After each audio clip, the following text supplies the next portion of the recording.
Itong ganap na 'to bale nga pala ay noong Ramadan pa 'to. Hello mga kakabs, ito muna yung aking unang ginagawa. Bale nga pala nagawa lang ako ng sambusa at cheese. Bale nga pala yung aking gagawin diyan medyo maraming putahe yan or yung meron din akong gagawin na yung soup at saka yung tinatawag nilang malfok. Meron din akong lulutuin yun. At meron din akong shawarma, bale nga pala siguro mga 5 putahe or 4 yung aking lulutuin. Bale nga pala yung aking pagbabalot diyan kasi araw-araw ko talaga ginagawa 'yan. Hindi ako naglalagay sa freezer kasi nga hindi naman siya maganda pirituhin 'pag galing sa freezer. At 'yan ay tapos na nga, ito na nga yung aking ginagawa rin na soup. Bale nga pala 'yan ay meron siyang laban yung aking ginagawa diyan. At meron din akong isang soup na yung ginagawa yung Quaker Oats. At yun nga pala yung aking pagluluto naman yan. Bale nga pala blender ko lang yan at madaling-madali lang naman pagluluto niyan. At yan ay nakatimpla na yan at syempre nilagyan ko lang din siya oatmeal ulit para naman ay lalapot siya at saka tinitimplahan ko ulit ng yung magic Sharia. At yan naman dito naman ako sa bandang Tubali nga pala ay meron din akong lulutuing macaroni pasta kasi nga meron yung mga time na to meron kaming mga bisita. Pag ganyan kasi maramihan yung aking lulutuin talagang meron kaming mga bisita. Ayan nga pala yung aking paggawa naman dyan ay syempre nagisa muna ako ng sibuyas at nilagyan ko ng tomato paste at nakatimpla na rin yan. At nung natapos na nga lahat sa pag-isa ay sinunod ko na rin yung pasta macaroni para naman ay akin na lagyan ng tubig at hahayaan ko lang din siya sa mahinang apoy para hindi naman mabigla yung kanyang pagkaluto at maganda rin naman yung kanyang pagka-timpla dyan. Para naman sa akin naman ginagawa ay binabalikan ko naman yung aking soup. Yan nga pala ay tapos na rin. Pag ganyan siya, nalapot na at yan ay i-off ko na. Bale, iinitin ko lang yan pag ready na sila sa kanilang paghainan.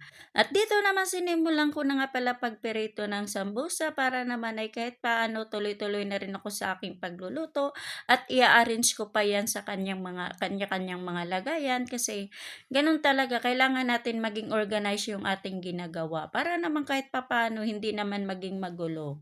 Ayan nga pala sa aking pagperito diyan talaga pinagdasal ko lagi na hindi magtatalsikan yung mga cheese na nasa ilalim. Ayan nga pala sa part na 'to ay bale nga pala iluto na rin yung macaroni pasta. At ito nga pala yung aking ginagawa, yan nga pala ay tinatawag na malpok. Bale nga pala konti lang din yung aking niluluto diyan. Bale nga pala yan ang aking pinakahulihang niluluto kasi pwede naman siya gagawin sa pressure cooker. At yan naman ay nilagyan ko muna siya ng patatas at nagawa lang din ako ng sauce. Bale nga pala yan, ni-ready ko na at meron na rin akong nilagay na mabigat na bagay para naman hindi magulo or masira yung aking lulutuin na malpok. Ayan nga pala sa paggawa ko ng sauce, meron akong nilalagay na molasses at syempre nilagyan ko lang din siya ng mga iba pang mga seasoning at yan ay meron akong olive oil na aking nilalagay. Tansya-tansya lang yung aking paglalagay dyan kasi hindi naman natin yan alam kung ano yung mga niluluto or yung tinitimpla natin diyan. Basta tayo naman kung saan sila naging komportable sa timpla mo, doon lang din paulit-ulit yung ating gagawin. At yan nga pala sa aking paggagawa ng sauce nung natapos na nga yan, sinimulan ko na rin paglagay para naman ay akin na yan palulutuin sa 5 oras sa mahinang apoy lang din. At dito naman sa part na to para naman sa aking gagawing shawarma. Yan nga pala meron na akong nilalagay na patatas at ito na nga yung aking lulutuin din na yung shawarma. At yan naman sa part na yan ay bali nga pala meron akong ginayat na manok, bali nga pala ay tuwid na yung aking ginagawa dyan. At yan nga pala ay pag-isa ko naman ng sibuyas, sinunod ko na kaagad yung manok. At meron na rin yung asin na aking nilalagay.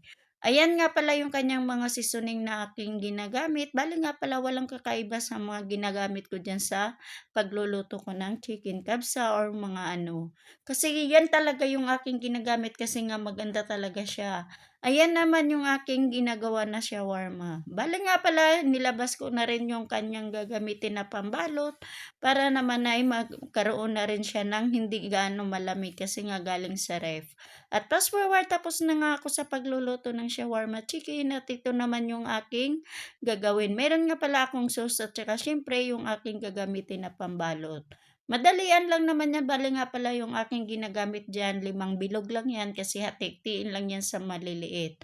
At yan nilagyan ko lang din siya ng mayonnaise at nilagyan ko lang din siya ng manok. Bale nga pala yung aking paggagawa niyan hindi ko na nilagyan ng kahit ano-ano kasi yung mga bata dito halos ayaw kumain 'pag nilagay ako na yung pickles or yung pipino.